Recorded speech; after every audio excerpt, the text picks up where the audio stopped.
Hello and welcome back to Storytime with Teddy. Oh, I love you, Teddy. And I will be reading the Garfield book. I will be reading chapters 1 through 4. Yeah, I'll be reading chapters 1 through 4. So, yeah. The Garfield movie. Chapter 1. Oh, hey, my name's Garfield. Have I got a story to tell you? But first, just let me put in a order on my phone real quick.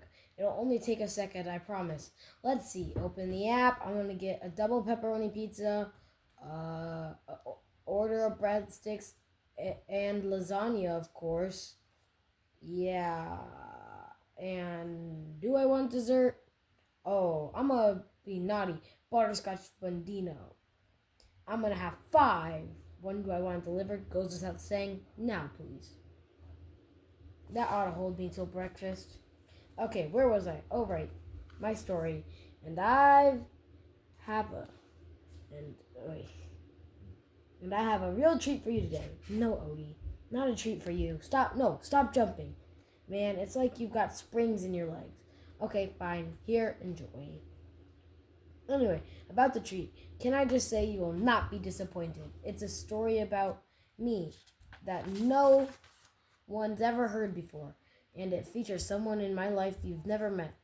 I don't know about you, but color me intrigued. What's that buzzing sound? Ah, my food delivered by drone. Welcome to the future. Let's just see how this pizza looks. Basil? I won't be needing that. Don't want anything to take away from the flavor of the cheese. Here, Odie, have a basil leaf.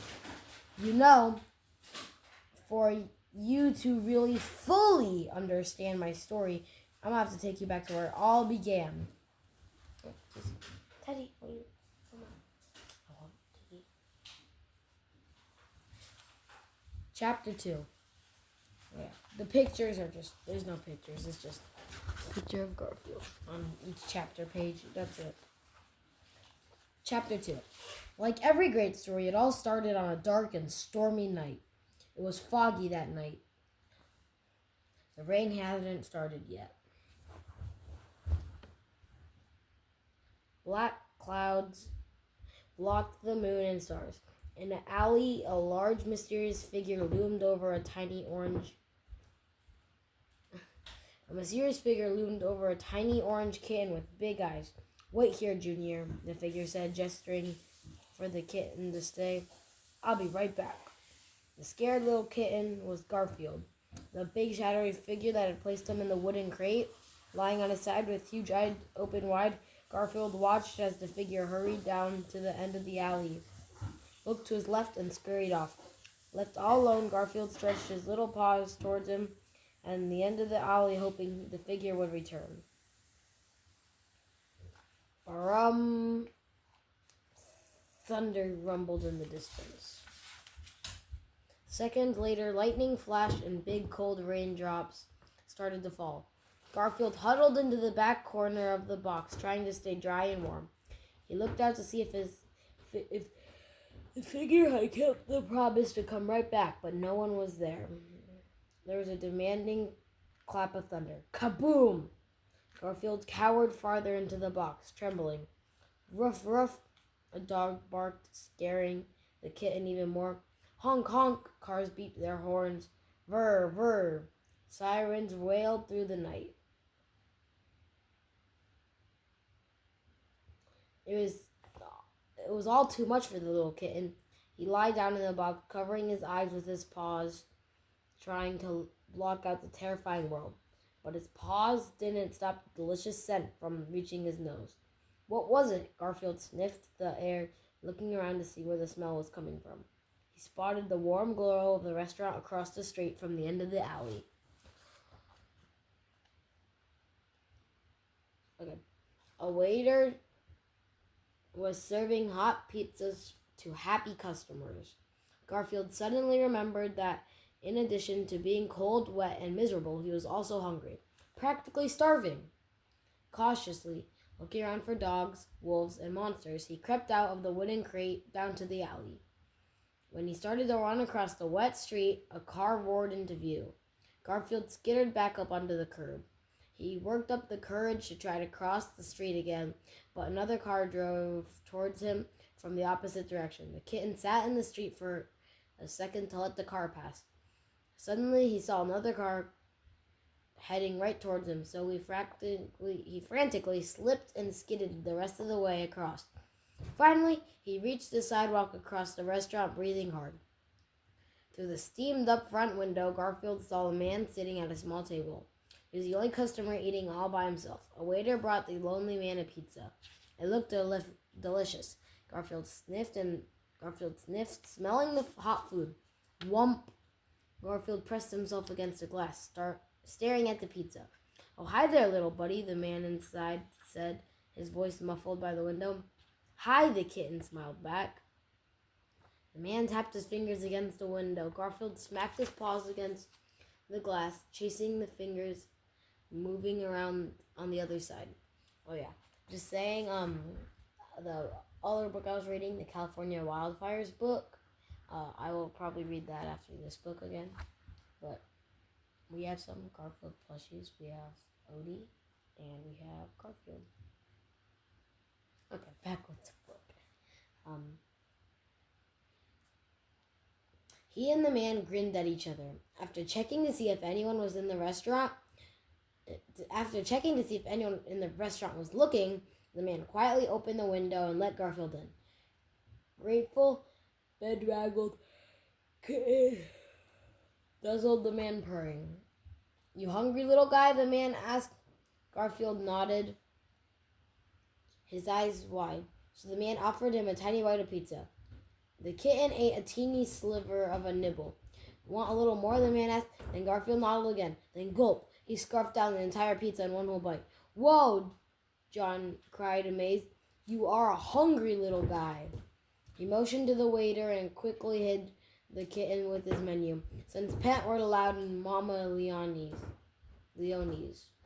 The waiter arrived, surprised to see the whole pizza was gone already. "That was a quick dinner, Signor John," he said. "You must have been very hungry. Can I bring you anything else?" Yes, John said, "I think you want the kitten might like to eat some," he began, and then looked down from the hiding place From his hiding place in John's lap. Garfield pointed to the picture of lasagna in the open menu. "Lasagna." "See," the waiter said, smiling. "Lasagna for one." The kitten pointed to the family-sized portion, tapping the menu with his claw. Tap, tap, tap. "Actually, make it a family-sized portion, Vito," John said. "To go, please." Vito nodded and walked away. John lifted the menu and saw that Garfield was gone. "Hey, where'd he go?" He looked around and saw the kitten jumping from table to table, gobbling up others' dinner's food when they weren't looking. "Oh no!" John cried. He jumped to his feet. John ran after the hungry little cat. It kept losing him in the crowded restaurant. Most of the diners had already gotten to their feet to encourage some musicians playing in the corner. Everyone clapped their hands to the music, not noticing the little kitten with big appetite eating all their food. "Excuse me, pardon me," John said, squeezing past the other customers, trying to keep a sight of the small orange ball of black striped fur making its way from plate to plate. John spotted the kitten slurping up spaghetti. He caught up and grabbed the plate, but the feline took off in a flash. "John," the hostess called out. "Take out for John." She walked up to him with a large to-go container. "Your takeout order is ready, Signor John. One family portion of lasagna to go." She opened the box and saw to show him. John looked down and saw the kitten inside the box, covered in tomato sauce. Gasping, John quickly closed the lid before the hostess noticed. He hurried to the exit as she called, "You eat alone too much, John." "Yeah," he agreed. "Bye." Carrying the food container, he backed out the door inside. After they were safely outside, Garfield popped out of the box, and John set the kitten down on the sidewalk. "Well," John said, "that was an interesting dinner that you had. I guess that's where we say goodbye."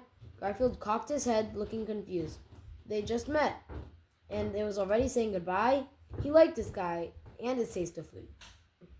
John saw puzzlement in the kitten's eyes. Aw, you're really cute, but I can't have pets in my apartment, so I'll see you around, okay? Go on. But Garfield stayed put, staring up at John. Tears came to his eyes as he thought about going back to the cold, wet box alone. Falling to the ground, his tears formed a puddle. Oh no, John said. Don't cry, don't cry. The puddle of tears became a stream that swept the kitten down the street towards a sewer opening. Oh no, John cried. Oh no. He sprinted after Garfield, scooping him just before he fell in. You don't have a home, do you? The kitten sadly lowered his head. Then he kissed John on the nose, and John snuggled him. I think I said I'd read until chapter 4. Okay. Well, I'm at chapter 3. Oh, this is chapter 3 now. Teddy? I think Teddy's tired. Because it is like 8 o'clock. And that's how I adopted John. I moved him out of his city apartment into a nice 2-bed, 2-bath house in the suburbs. As soon as he understood the ground rules, let's just say, we were living the dream. John filled the house with kitty condos, balls of yarn, scratching posts, and cat toys. He liked to dangle a plastic fish on the end of a string tied to a pole, but I wasn't buying it. I knew that the fish was totally fake.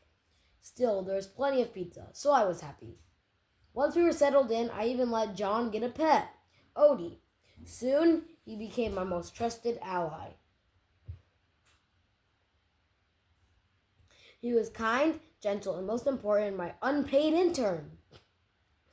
It was fun to ride on his back, standing up, holding his ears like reins. We also enjoyed riding the robot vacuum around the room together. I sucked down a soda while John sat on his chair reading. I remember one time I spotted a couple jars full of chocolate chip cookies up on the table. I yanked the tablecloth and the jars came tumbling down. Odie and I ended up squeezed into the jars, but we got cookies. Another time, John was sitting at the kitchen table, chowing down on a big old hamburger. It smelled great, so Odie and I went to work. I lay on the floor and Odie bounced on my magnificent tummy like it was the trampoline until he was high enough to snatch the burger out of John's hand. That burger was scrumptious. I very generously let Odie have the lettuce. Usually, while John was busy working, Odie and I made our own fun.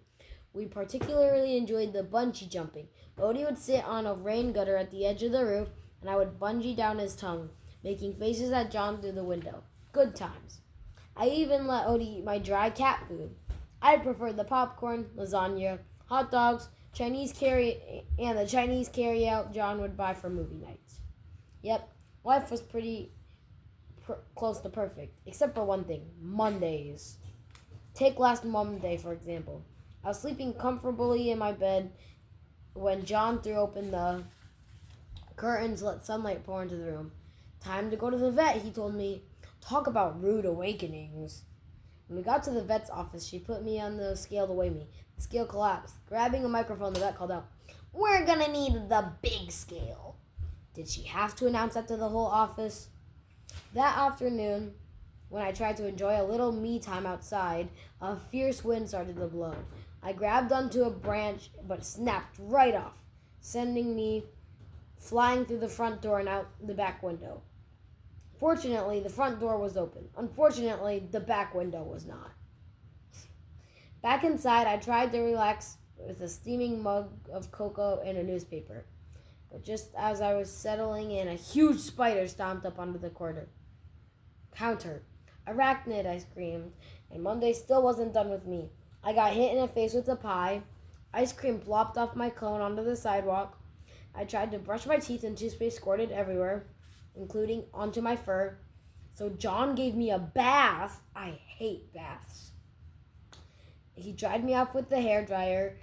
I looked like a giant orange puffball. And that's why it should go from Sunday straight to Tuesday.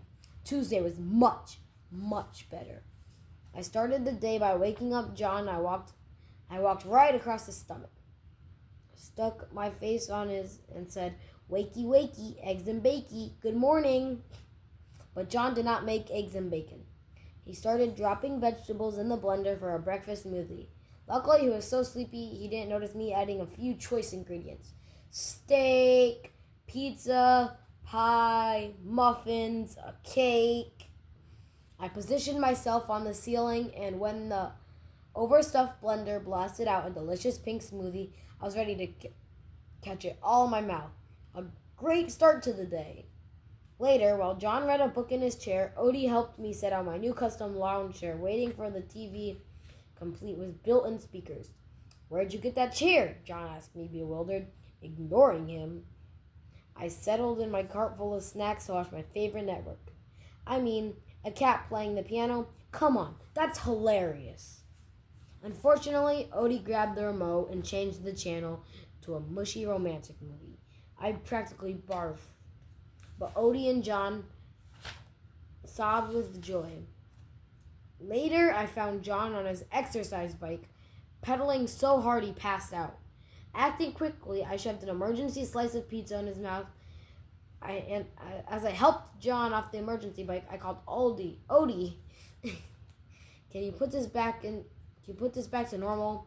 He came in and hung 3 of John's shirts on the bike as I told John, "Just let the pepperoni's healing powers work their magic." I guess John was still worn out that night because I found him snoring at his drafting table. Pushing in his rolling desk chair, I launched him to bed, tucked him in with a blanket, covered his eyes with his sleeping mask, and put headphones over his ears. Then I tucked my teddy bear Pookie under his arm and patted his shoulder while John smiled in his sleep. As I turned away, I rocked right into Odie, who was grinning at the sight of me being so nice to John. "You saw nothing," I told him. "I have a reputation to maintain. Up until that moment, my life was a perfect souffle. Little did I know, it was all about the collapse." So I'll read chapter 4 in the next episode. Thank you for watching. Bye.